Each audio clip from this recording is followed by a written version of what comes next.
All right. At this time, we're going to call this workshop to order. Val, can you please call the roll? Commissioner Penny? Here. Commissioner Curry? Here. Commissioner Danio? Here. Commissioner Johnson? Here. Mayor Villa. Here. We're going to jump right into it today. We're here to discuss the parks and facilities rental agreements, or fees, I should say. Mr. Forte?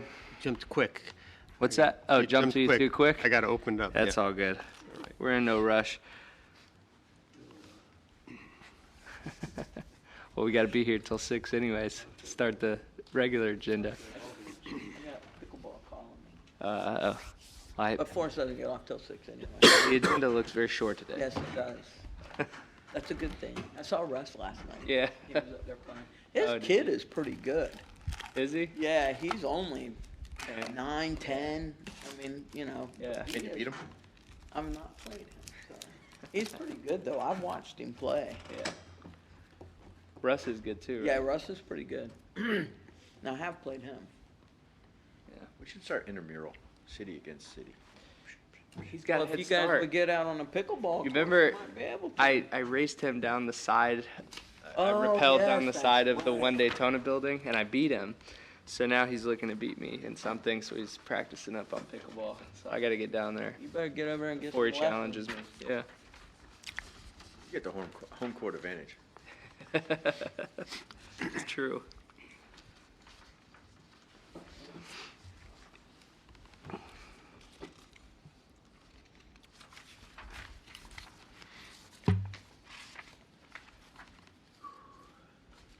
Man, it was hot playing last night. The humidity was Okay. yeah.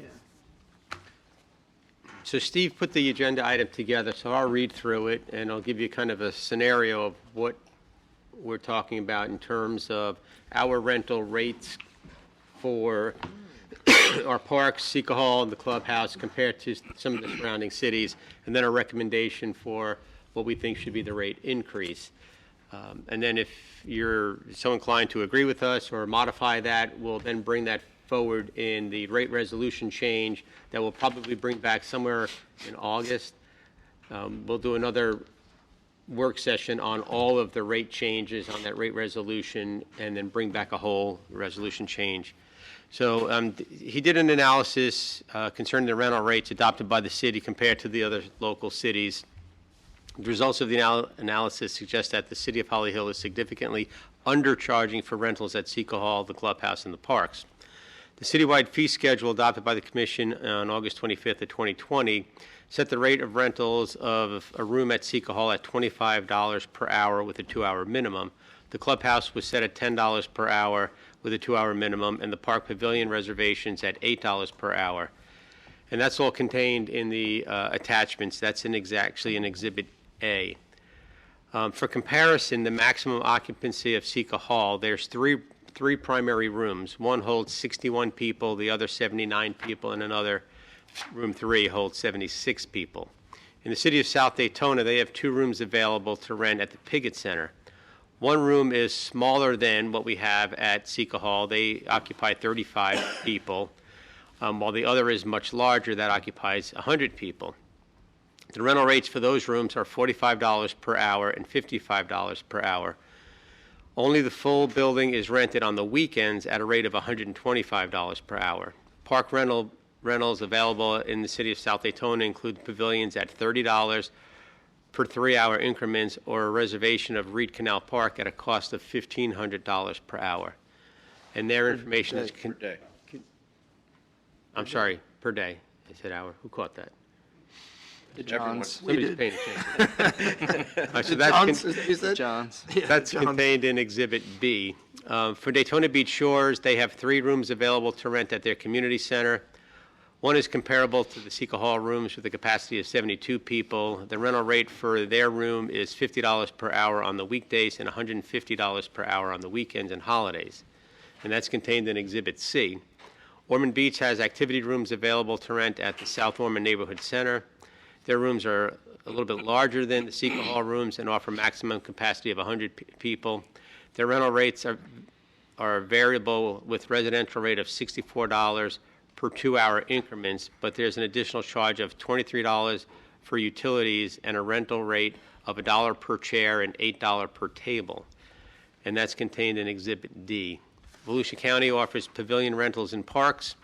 They charge the half-day or full-day rental only. They charge from $20 to $40 for small pavilions for a half-day and $35 to $70 for large pavilions for a full day. And each of these rentals have a $25 application fee, and that's contained in Exhibit E. A full fiscal analysis of rental rates for the City of Holly Hill, South Daytona, and Daytona Beach Shores and Ormond Beach in the county are combined in Exhibit F.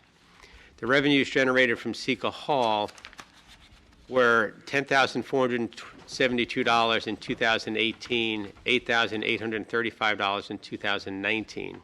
The revenues generated from rentals of parks in the clubhouse were $6,202 in 2018 and $39,36 in 2019. And you saw some of that drop as a result of COVID. The costs associated with reservations at Seca Hall include staffing, utilities, building upkeep, and with anticipated increases in the cost of staffing and utilities and the upkeep of the rentals, it's anticipated that these are going to be operated at a loss.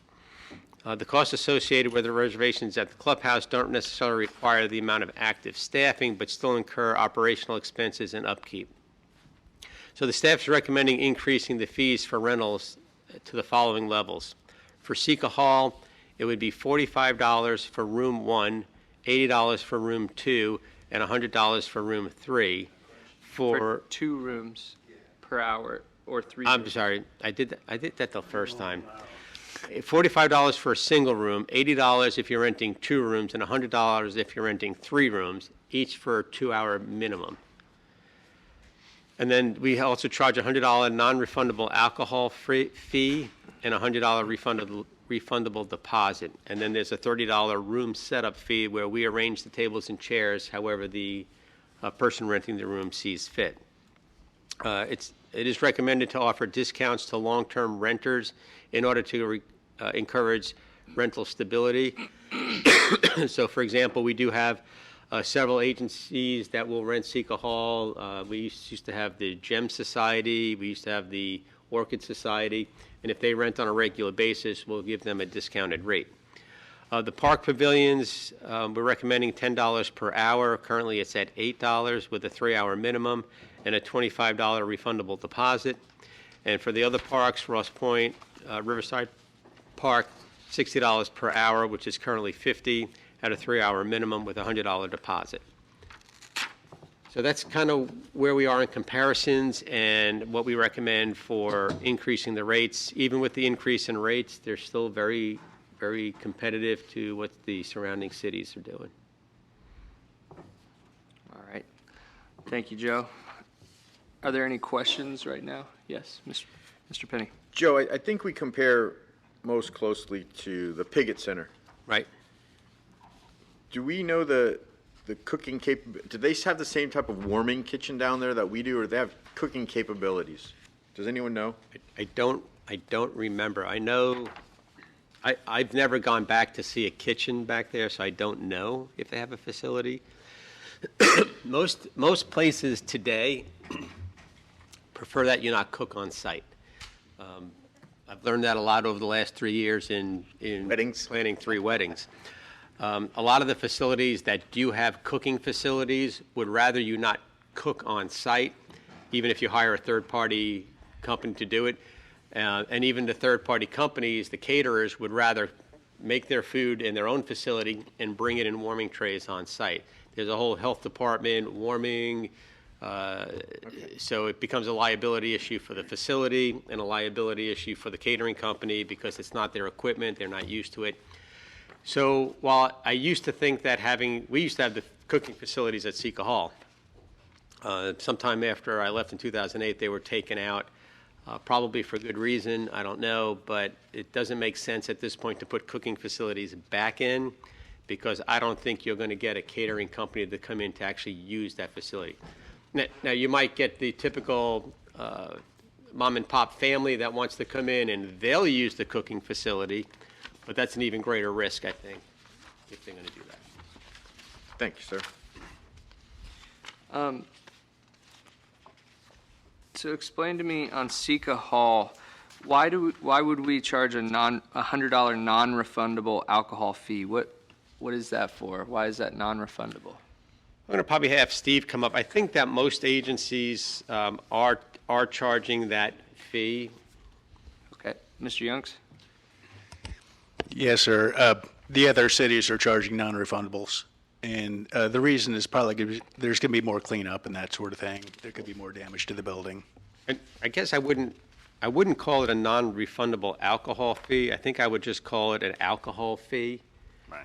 Because in some cases, some of the jurisdictions require that an off-duty officer has to be on site, depending, and I say that kind of loosely because if it's beer and wine, generally they don't require to have an officer on site. If it's hard liquor, then they do. So I would probably call it a $100 alcohol fee. And I even had that when I rented the pavilions up in Flagler County for the day after our weddings. I was charged a $100 fee for serving alcohol at that site. And I had to then also buy additional insurance. Yeah, that's consistent with the other cities. In South Daytona, it's a $100 alcohol fee.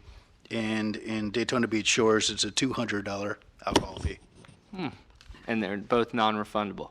Yes. And then you have the you have the refundable on top of that. So what happens if they book 3 rooms for a few hours and they say they're not having alcohol there and suddenly they show up with alcohol? What happens at that point? Do they just get around We'll take it out of or- the deposit, Right. first of all. and- Are we even going to know though if it's a Saturday and they're Generally, renting Sika Hall? the staff is there. They go in to make sure everything is all right. So they're not just given a key and forgotten about. We do have staff that works the weekends, especially if there are activities at the facilities, and they do stop in. Yeah, all of the Sika Hall rentals are staffed. So our staff meets them on site. They make sure that all the setups are fine. They'll come back in, check on them. I have had alcohol show up there where we find it afterwards.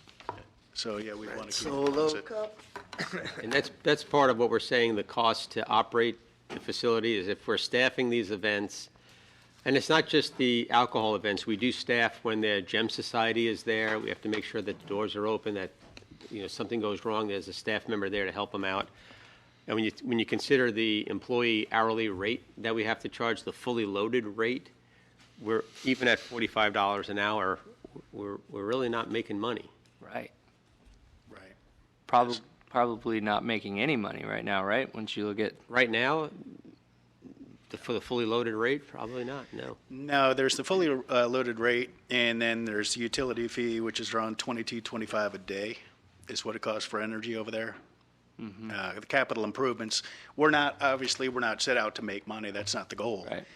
But we have $192,000 in the last 5 years, and another $65,000 for this budget, which is $42,000 a year in capital improvements. Now, it could become a moneymaker.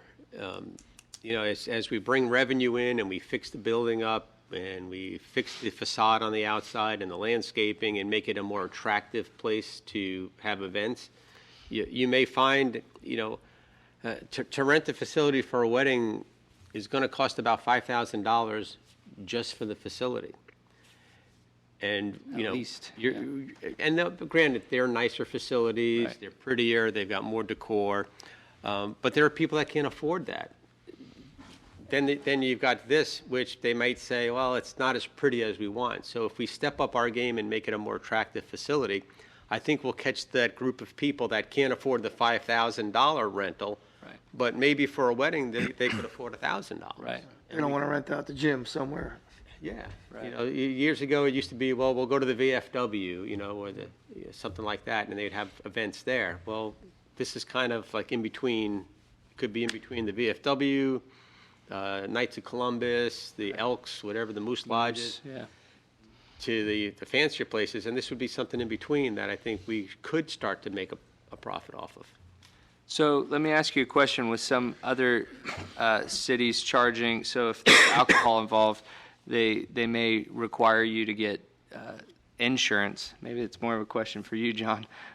Should we include that in this if there's going to be alcohol use there and if there's going to be damage, or will our insurance company cover that? Right now, our insurance covers events at Seacole Hall. But again, from my experience from the last 3 weddings I did, each one of those venues required that I get event insurance. And then on top of the event insurance, I then had to have an alcohol rider.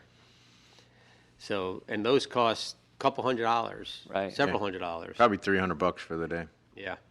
Yeah, So- my son had that. Remember I called you about that? So Event you- insurance. We had insurance that if anything were damaged in the property or somebody got hurt, and really that's the liability we have to worry about, is somebody dancing and breaks an ankle. That's what that insurance covers. And then when you have alcohol, they put an alcohol rider on top of it, and that's another $125 for that. So right now, we don't charge. But I wouldn't our- charge the insurance for like the Gem Society, but if somebody's having a party, a wedding, we might want to consider. And a lot of the places, they have a relationship with these insurance companies that you just go online and you fill it out and your information is already there. You go on, and I forgot the name of these companies, and you click the event, and it'll have all these venues throughout the state of Florida. Right, so Seacole Hall is on there. You click Seacole Hall, and all the data fills in for how much the insurance would be, the coverage, and so on. Isn't it the responsibility for the rentor? Person renting it, yeah. Should be. But We make them. We should. but we're not doing that in this Right. proposal, Not, right? not in this proposal. And is that okay with our insurance company, and we'll be fine? Till we have a claim. What's that? Till we have So we have a claim, yeah. Really? And so far, we've never had a claim at an event there, to my knowledge. We have really mundane events. We have, right? Oh, No, not necessarily. have some- We have a good amount of gender reveals, baby showers, that sort of thing that sometimes can get, a little bit vociferous. but currently, they can bring in beer and wine right now, right? We already approved that. Right. Is that right? That, I know, it got approved, but it didn't get down to our didn't level. I know Okay. we're allowed a bottle of wine or a bottle of champagne. Okay, so we didn't start allowing people yet, Yeah, but beer and wine is permissible. but we haven't had it like that yet. Well, you've got to remember, we've gone through COVID, and nobody's really rented the place since we made that decision. Right. So what about liquor? Why are we not allowing liquor? Liquor is not allowed because our code prohibits alcohol because of the proximity of the church across the street. Okay. That's what it is. I forgot about that. I was going back over a year ago when we talked about that. Yep. Steve, look, you gave us all the rentals from 18 and 19. And I guess I have a 2-part question. Do we know how many of these people that rent to these properties are Holly Hill residents? And then secondly, looks like we're still going to be the cheapest in town.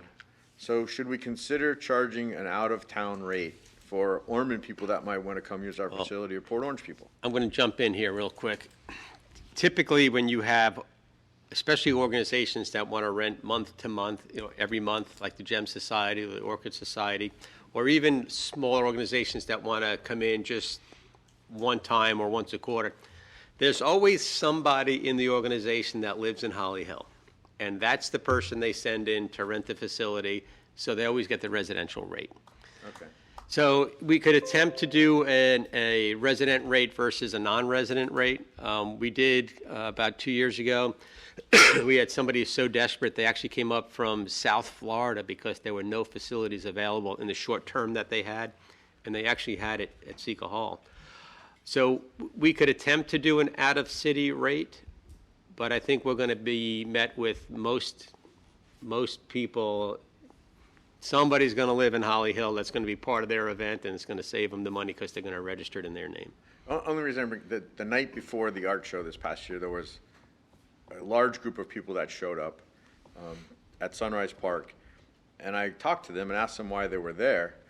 And they said they lived in Palm Coast, and they must have driven past 37 parks on the way down here because it was free. And so we have a very nice facility over there. We spent a lot of money fixing it up, and it's going to look even nicer at the end of this year. But I hear your point, Mr. Forte. There's always someone that can work the system, but should we at least attempt it? I don't know what the answer is, but if people are coming here because we're the cheapest place in town, either we need to charge them more or we need to charge more for everybody. That's what we're kind of doing with this whole work No, session. no, but we're still going to be We're still Way gonna be at the behind. low end. I mean, we can go, Yeah, but that, to me, that's okay because that allows us to receive more of those people that don't want to go and pay whatever the cost is in another. they're not knocking our doors down yet. When the popularity starts to build and we have more people coming in from outside the area, we can go to a 10% or a 20% non-residential. And I guess that's my third part to the question. What do we do to market this place or advertise this place at all? We don't. Should we? We Can we? should, and again, it goes back to, and maybe we'll talk about this at the end of this, is, we don't have a recreation department, so we don't have anybody to do the marketing. Years ago, we had a rec department, and they would handle the rentals, and there would be some promotion, and we don't do that, so it's kind of fragmented. It goes anywhere from the clerk's office handling certain special events to the facilities department handling the Seeker Hall and the clubhouse. But I think once we get Seeker Hall cleaned up again, we should start to market it as a venue for these types of activities. Same thing when Pictona 2 gets developed. We're going to need a marketing strategy for that facility. And I think the word on the street, at least when I got married 30 years ago, was we didn't have a reception there because you couldn't have beer and wine. That's changed now. Nobody knows it.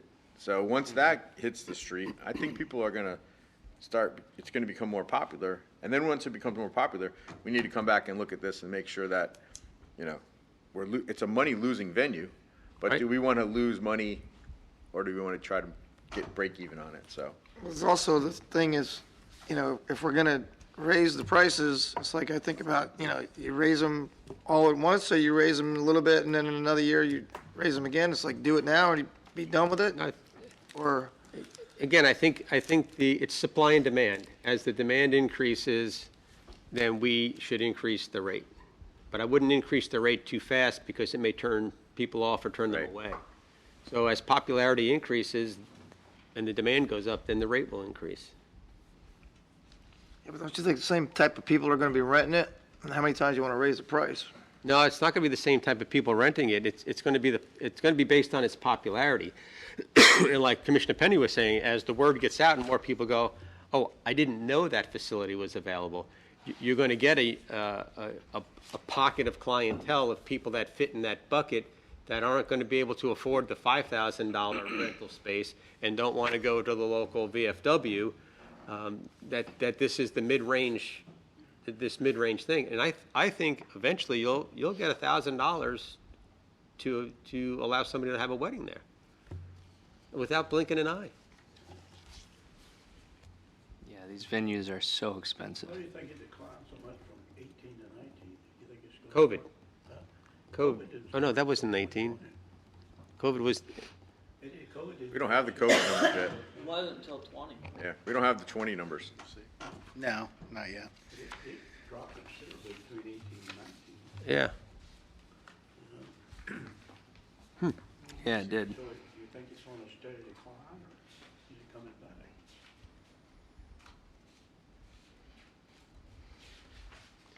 I don't know, did we lose any of the regular renters in 19? No. I'm not sure, I don't have an answer for It that. went almost half the one at the clubhouse.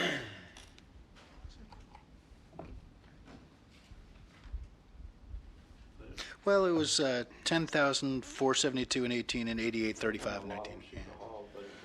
Yeah. It's still like 20%. Yeah. Yeah, the clubhouse was way off, though.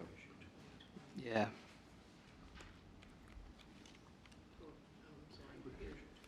Percentage-wise, but Oh, okay.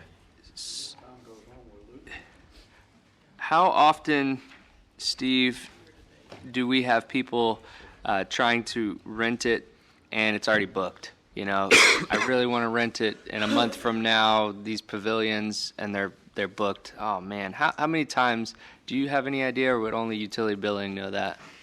That goes through utility billing. Most of the time in Seco Hall, we're able to work it out because we have 3 rooms. Most of the rentals over there are for a single room. There's sometimes room 2 is kind of isolated. You have to go through either 1 or 3 to get to it. So I've had to push a couple reservations back. They wanted in at noon. I said, you can't get you in until 1, and that's been okay. I think that the park reservations, by and large, are good. Okay. And with Seca Hall on there and this, I can't see what were the rates? So now it's going to $45 for 1 room for the hour, $80 for 2 rooms, et cetera. Do you know what those rates are currently? 25 per room, so it'd be 25, 50, and 75. Okay, 25, 50, 75. And we have a $100 refundable deposit Yes, on each, or if you rent all 3, it's still $100? same. Okay. $30 setup fee always, or is that new? No, I think that's 30 per room. I'd have to double check that. we charge a price per room, that I don't know, but we always charge a setup fee because we have to have a staff member go over and set the tables and chairs up. Okay, so we're charging that currently. That's not new. Okay. I don't know if it's $30, but we do charge a fee. It's 30, yeah, it says 30.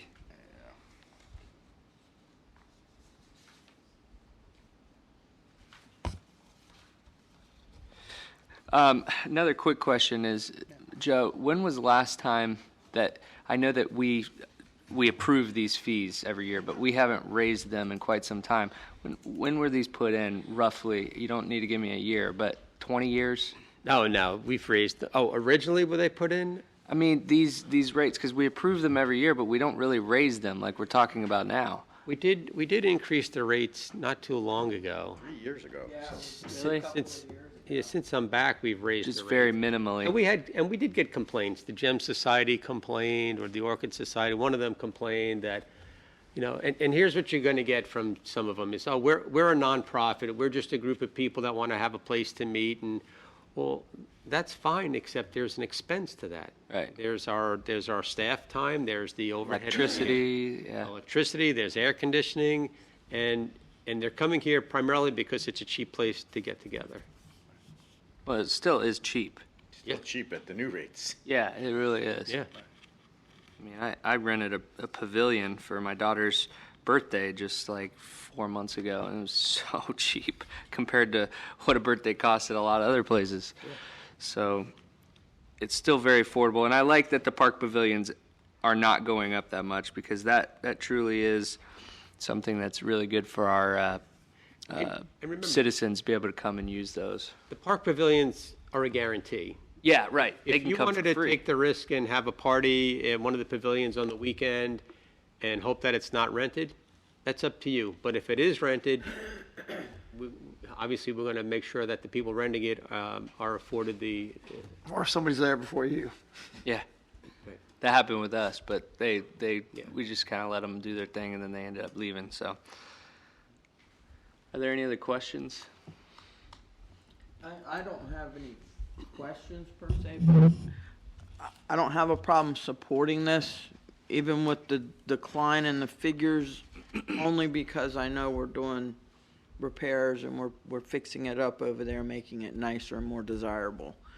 But if we could somehow promote, once we finish with that, if we can promote its usability to ensure, we don't get stepped over to go somewhere more expensive, especially when we finish. I mean, that's going to end up being a bigger discussion.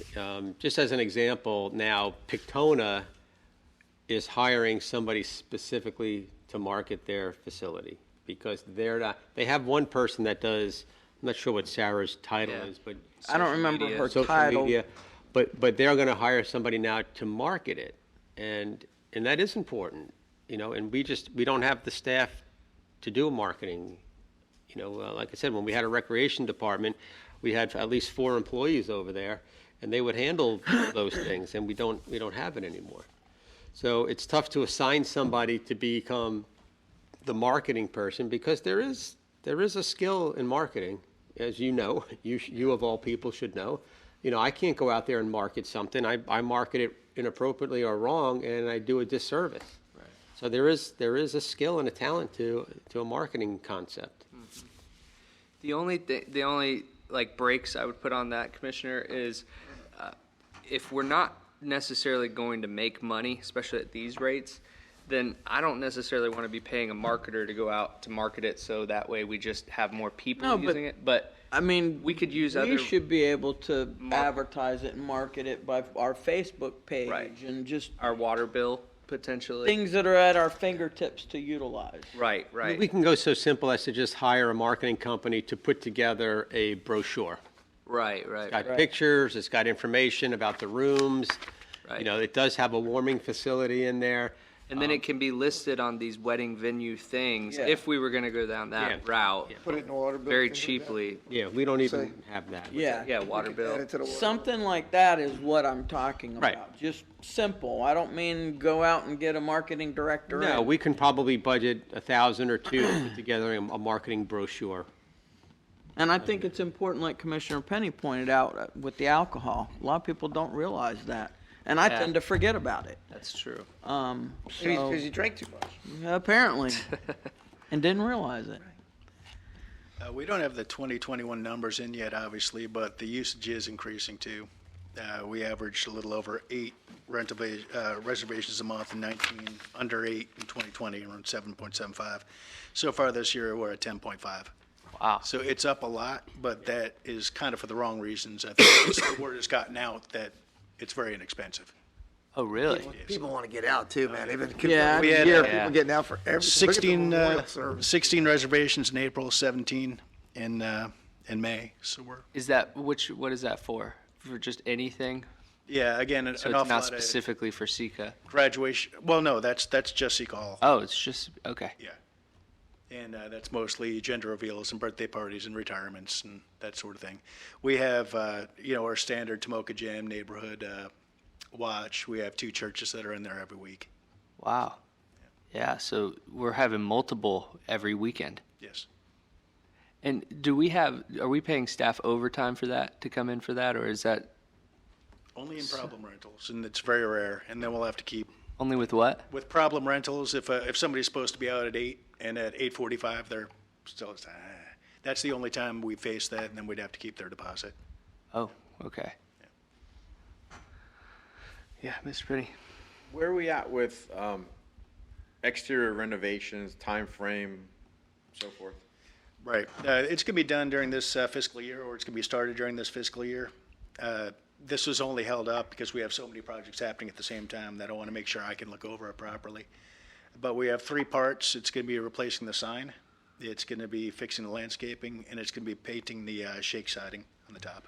Yeah, so we have to determine a better color. Right now, the mansard siding that you see at the top of Seco Hall is a hunter green with a yellow base.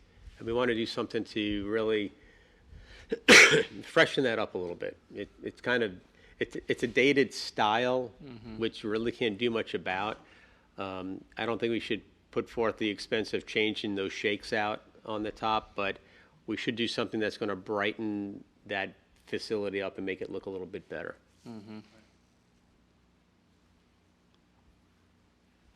Maybe we can hire the artist and yeah. paint a nice mural on that. Yeah. Good Well- idea. Well, when I'm looking at this, it makes all the sense in the world to raise these rates, being that they're not raised much at all. But the fact that we're losing money on it, if you broke down all the expenses, I'm sure. So I'm for moving this forward. And as Commissioner Penny said as well, once we do get this in motion, we should remind people and get the word out that now we do allow beer and wine there, and move forward that way.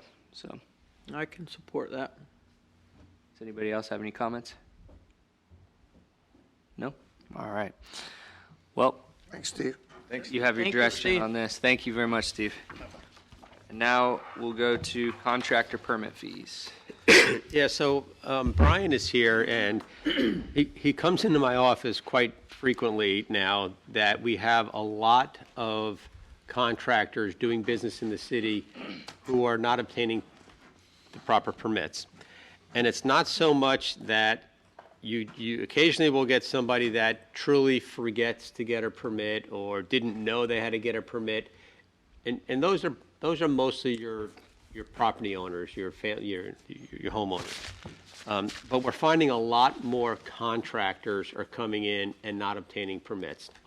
And Brian will come up and attest to this. And what he gets in the office is the property owner will come in and they'll say, hey, I'm hiring ABC Company to do this job at my house. And I asked them if they need a permit, and they said, where do you live? And I told them the address in Holly Hill, and their response was, in Holly Hill? Don't worry about it. If we get caught, we'll pay double the permit fee. So, and that happened probably 3 days in a row about a week or two ago, that we're constantly getting this. So more recently, we've started using the code enforcement process to fine the contractors $250 plus the double the permit fee. And we started doing that. I wanted to run it past the commission first, but we actually started to do it because we can fall under the code enforcement process to do that. If they want to appeal that, they can go to the special master to appeal it.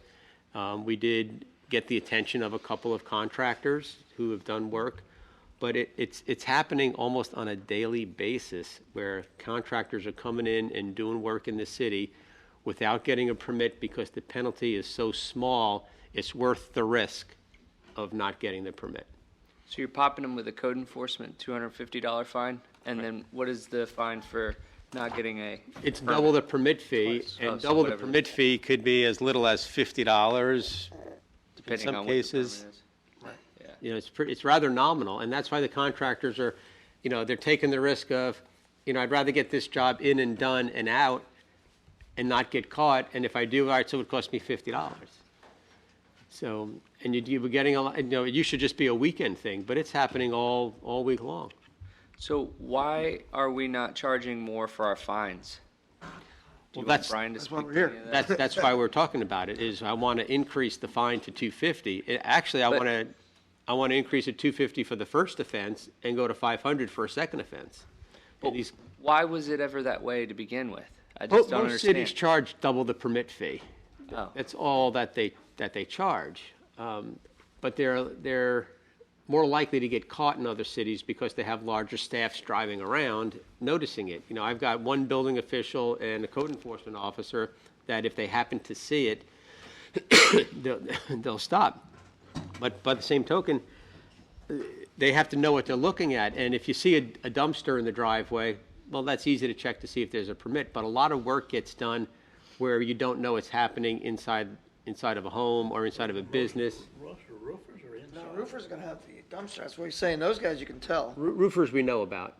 So what is the most of the ones? Air that- conditioning, They're renovations to properties inside. How about tree removal?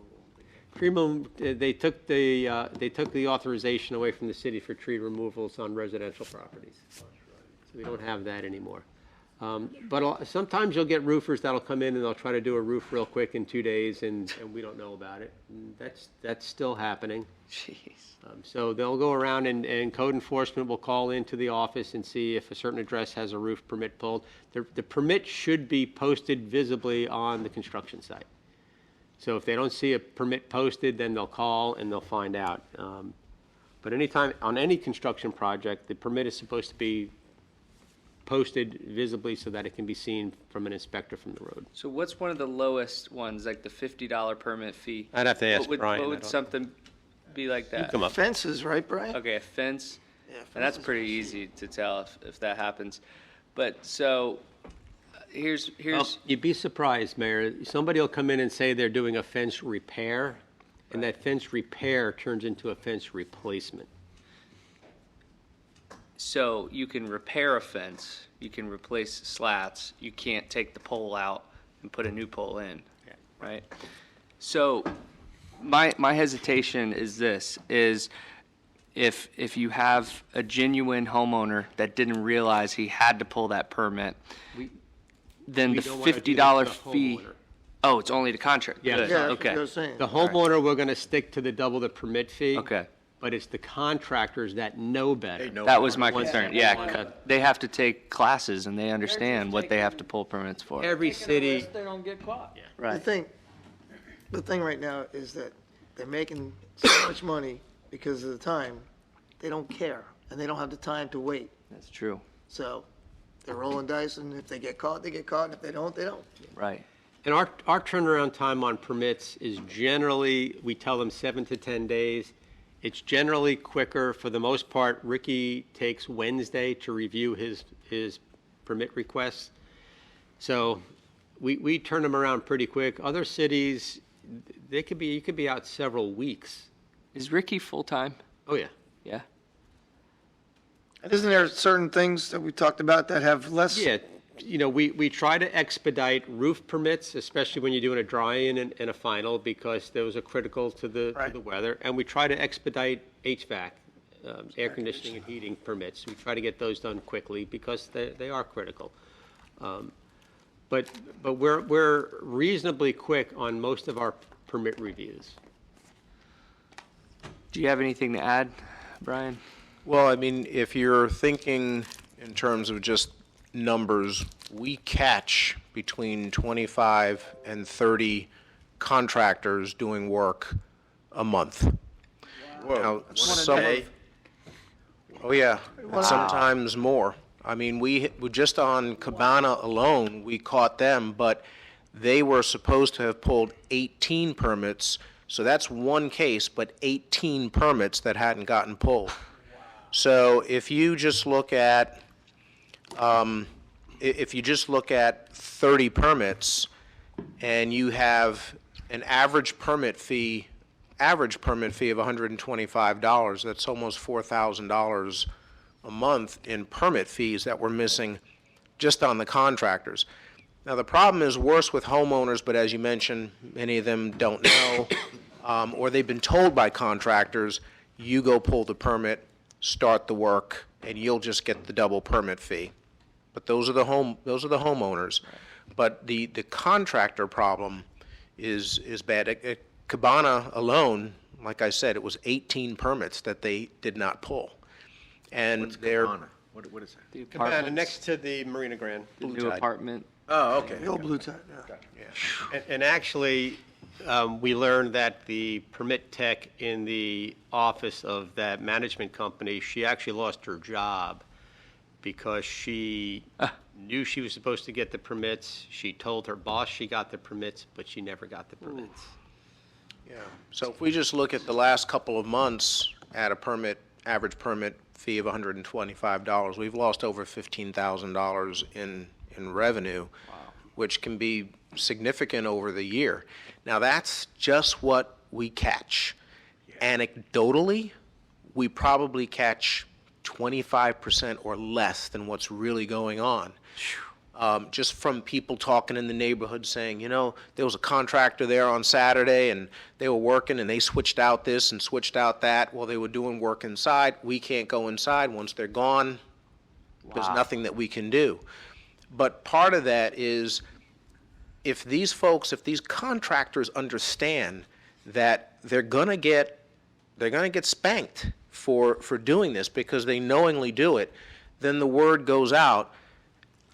Don't go to Holly Hill and think that you can do work without a permit. It won't be worth it to them to risk getting caught, especially we do have a code enforcement officer that goes out at least one Saturday a month. But right now, the reputation, the word on the street is, if you're going in Holly Hill, don't worry about it. So let me ask you a question. I know that your department, it seems that you are at your limit. I know that you personally have a lot on your plate to deal with, and I'm guessing your employees do as well. So if we're adding 30 new, if we're only catching 25%, then we're adding 120 new permits that Ricky has to go through or yourself. Is that going to bog you guys down even more than we are? Are we bogged down right now? We'll handle the workload. Our Yeah. city manager has us appropriately staffed. So Okay. if it comes to that we need to make it happen, we'll make it happen. Right now, it costs time going out and catching these folks, writing up the citation, delivering the citation. If we're catching less folks and having to do less of that, that's time saved. So It's Ricky is quicker going out to do process. that? It's not code enforcement? It's Ricky going out? What happens is if someone is out in the field, either a code enforcement officer or our building official, they can stop work and write up a citation there on the spot. The building official can do that as well. But the building official will then usually turn the case over to code enforcement, and code enforcement follows through on the civil side of you're doing work without a permit, this is the penalty for that. Now, as far as the fees or the fine on the building side, when you get the permit, it's a double permit fee. But, the permit fee for a fence is $54. If you're doing a big fence job, it's thousands of dollars, depending on, especially the ones that the contractors are handling. So to them to pay the $108 double permit fee it's insignificant. Right. It does really nothing to stop them. What about the other cities, Brian? Is that what they do typically? Other cities there are some that have up to 4 times the permit fee. So instead of basically $50, it would be $200. But that's applied across the board, so the homeowners would have to pay that too. If you have now we have permits, some of them are a couple of $100. So if you have one that's $200 and you have to pay $800, and again, the homeowners have to pay that as well, not just the contractors, that's a little bit more significant. But many of them do also have fines for contractors that are doing work without a permit, because contractors know they have to, they're licensed, they're registered, they understand that Florida Building Code requires the permitting process, because all of this work that we do, electrical jobs, wiring going into people's homes, Safety. plumbing, all of these are life safety issues, and structurally we have to make sure that they're meeting the code, because we live in a hurricane state. And so the state says, Florida Building Code says, if you're going to put in a deck, you have to put it in this way. If you're going to be putting in walls, moving walls, these types of things, they have to be done a certain way to be able to withstand certain stresses and loads. How is there not strikes put against their license? Is that just not a process? There can be. The city absolutely can report these contractors. I don't like to do that right away, unless they get belligerent about it and want to get nasty, because it does affect them.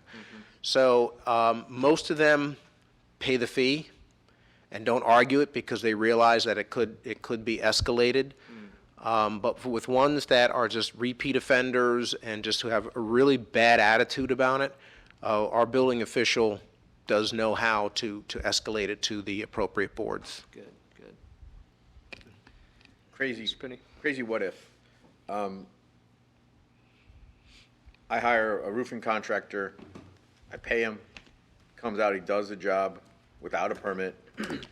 You guys catch him, it's double the permit fee, it's all this, that, and the other stuff. And the guy doesn't pay you. The roofing contractor just refuses to pay you. I'm assuming that we wouldn't issue this guy a permit ever in our city again. He'd be on some type of list. And then he would go to a board. he would go to a board. He would get reported to the county or to the state licensing. But in that situation, since there's an open permit, or not even a permit, is there any remedy that the city would take against the property owner? Because usually it's the property owner is the only one that's here. What would happen with that fine if the contractor refused to pay it? At this point, the fine that the contractor has is treated independently. The homeowner would have to pay the double permit fee. The problem is the homeowner would not be able to receive a final and closeout of their job without having some other contractor able to or willing to assume responsibility for the work that was done. because we don't know what was done. We don't know if there was underlayment that was done correctly. We don't know if the drip edge was put in correctly. We don't know if there were rafters that were replaced. Sometimes there's even that's done. So we have to be able to have a contractor take over that job and then schedule a final exam. And in many cases, that means removing parts of that roof so we can make sure that it was done according to Florida Building Code. So the lesson is hire a licensed, insured, and permitted contractor in our city. Otherwise, you might pay for a roof twice. It's gonna end up being more expensive than it would have been. The, many homeowners, especially, and what I've run into is many of the elderly homeowners are just not given the best information by the folks doing the work. And so that's part of the problem. We have a gentleman now who, in the future will be coming for a variance because he was given wrong information. In his case, I think that he would qualify, and that will be coming before you in the future. But it was the same type of thing, elderly gentleman, and given wrong information by the contractor. It's terrible. I actually had a call yesterday from a resident who asked about, I guess 18 months ago, he asked if he could remove a very large old tree in his yard that hangs over his house. And I believe it was Sherry at the time denied him of that. And he said that he talked to a forester recently, and the conversation went like this: that tree is diseased. Every tree can be called diseased. That tree is diseased. We can bring it down, but do you know how Holly Hill is with it? And the guy said, I don't know what you mean. He says, well, call the city to see if they're okay with us taking this down, being that it was denied 18 months ago. And I said, I'm not sure. You're going to have to call the building department. I don't know if he called you guys today or not. You're going to have to do that. I do know that state law has superseded us, and that now tree companies, if you're a licensed arborist, which I believe a forester is even more than an arborist, can come in and say that and just take it down and then give us that. Is that right? Is that the way it works? Or since we denied it 18 months ago? No, we have to comply with the law as it is now. So if it were to come back to us, even one that was denied some time ago, if they meet the state requirement now, then we have to abide by that. So if a licensed arborist were to deem that the tree were a danger, they would be able to remove it. They don't have to notify us. They don't have to ask for permits. Now, if we were to stop in the field and ask about it, then they should be able to show that they have the authority to do so. Otherwise, we don't know. Okay. But if they have that, then They are allowed to take it down. right. And that only applies to residential property. Residential Doesn't only? apply to commercial property. I didn't know that. Okay. I didn't know that either. Joe, what would the increasing of severity? You're recommending 250, then 500, then what? That would be it. Then no more permits in our city, or? No, they'd get another $500 fine if they did it a third time. How much is the biggest permit? I know you get multiple permits. You get electric, you get plumbing, you get this. How much roughly if you redo a house? There's Typical. there's a point at which permits and the cost is tied to the value of the job. So, for example, for roofs, it would depend on how many squares you're doing and just the overall cost of the job. So we go anywhere from $54, which is a straight fee for, let's say, a fence or for a water heater, to sometimes $400 for a permit for a specific item. So permits can, for instance, if you're doing a house and you don't include the impact fees, you're probably going to pay somewhere in the area of $5,000 for all the permits. Once you So- include the impact fees, you can be looking at close to 12 to 13. So is $250, is that enough then on a These bigger multi-thousand? projects are not likely to be the ones that are avoiding the contract. It's the the little quick guys. jobs. It's to get in over the weekend and replace a Replace the kitchen or AC. change The out extra a hot asphalt. water heater. We're in your neighborhood with extra asphalt. Right. Like it? Yeah. Those get are that the all ones the that time. were the big violators. And then So 250 would be a big deterrent. You don't want to tie it to like 3 or 4 times, like some of the other cities you were saying.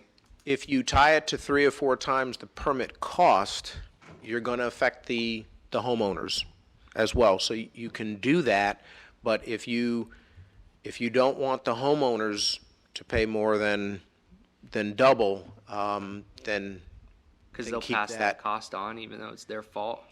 well, the homeowners, I'm talking about the person who comes in and says, I'm going to do, Oh, no. The I'm work not saying, myself. I'm saying just for the contractors. So don't do that. Keep the rules the same for the homeowners, just double the fee. But for the contractors, instead of a $250 fine, make it 3 or 4 times. You see what I'm saying? it still would not, in some cases, it would come out to more, and in some cases, it would be less. Yeah, For example, $50 permit fee. yeah, they 4 would, times is only $200. 200, right.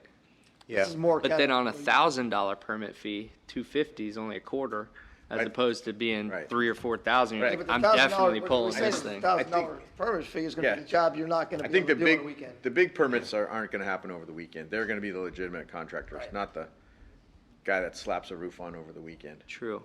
That's correct. Yes, and the What thing we is that even with the 250, most of the contractors are not going to be able to pass the cost on because they've been caught after the price has been agreed upon.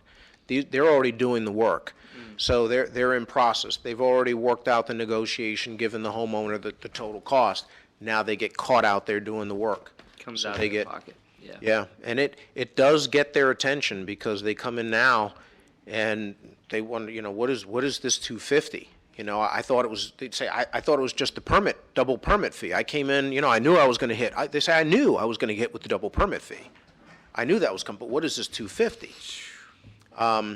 So, 250 is really, it's not an exorbitant amount, and enough to 500, make they should To get. get your Pause. attention. It'll get, Yeah. I was gonna say, it's the attention getter, Yeah. right, Brian? Especially on a small job, that might be the bottom line for them. Right. Okay. Well, any other questions from the commission? All right. Thank you, Brian. Is there any objection to Joe bringing this back to us? Or any corrections you'd like to see? Well, we're gonna continue doing the 250 through the code enforcement process, but then we'll bring back the incremental increase in the rate resolution. And then you'll get rid of the code violation if we We'll update? use the rate resolution as the justification for it. Okay. All right. Sounds good. My only concern is that if I'm a unethical contractor and I want to do stuff on the weekend without permits, I'm going to factor in that 250 into my cost of doing business. I think at some point you have a habitual offender. You just need to tell them there's no more permits in our city. If $500 isn't getting your attention and you're continuing to do it, I mean, after 3 times, I'd say 3 strikes, you're Well, out. I don't, Well, then they'd be reported yeah, to the board. Oh, we okay, would that's report right. them to So, the okay. board, and they would Okay. they could get their license suspended to the board. Yeah, I mean, if we have to give them that slap on the wrist twice, and you're gonna do it a 3rd time, Yeah. they need to be reported. Yeah. Yep.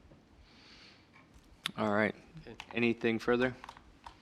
Is there any further business before we break? All right. With that, we are now adjourned. Does anyone need a break before we start the meeting? All right. We'll just jump right into the commission meeting. The commission meeting. The commission meeting. The commission meeting. The commission meeting. The commission meeting. The